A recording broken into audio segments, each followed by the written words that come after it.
राजस्थान के एक दूरदराज गांव में एक पुराना सुनसान महल खड़ा था। वीरगढ़ का महल।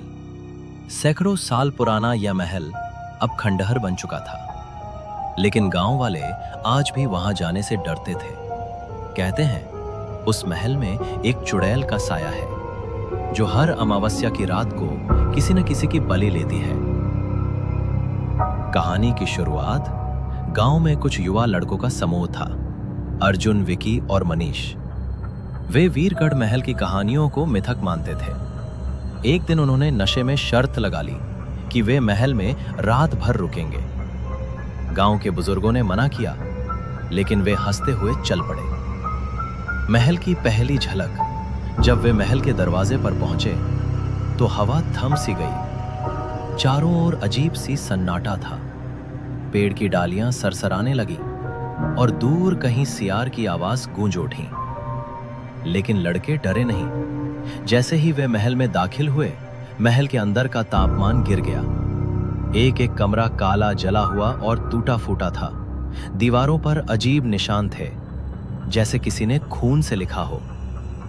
चुड़ैल का आगमन रात के ठीक 12 बजे। उन्होंने एक औरत की चीख सुनी। विकी डर कर बाहर भागना चाहा, लेकिन महल का दरवाजा अपने आप बंद हो गया। वे एक कमरे में छिप गए, लेकिन वहां एक पुराना आईना रखा था। आईने में उन्होंने देखा एक औरत, लंबे बाल, उलझे कपड़े, पीली आंखें और पैरों के बदले उल्टे पंजे।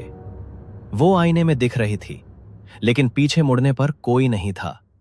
वो चुड़ैल थी, राजकुमारी रूपकला, जो 200 साल पहले जिंदा जला दी गई थी क्योंकि उस पर काले जादू का आरोप था। भयावह रात। अर्जुन अचानक गायब हो गया। उसकी चीख सुनाई दी, लेकिन उसका शरीर नहीं मिला। मनीष पागलों की तरह दरवाजा पीटता रहा, लेकिन दरवाजा नहीं खुला।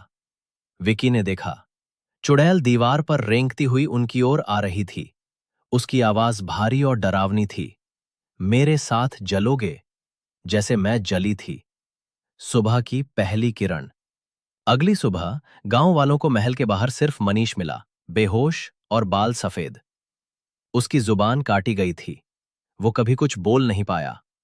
अर्जुन और विकी कभी नहीं मिले, लेकिन कहते हैं हर अमावस्या की रात महल से 3 चीखें आती हैं।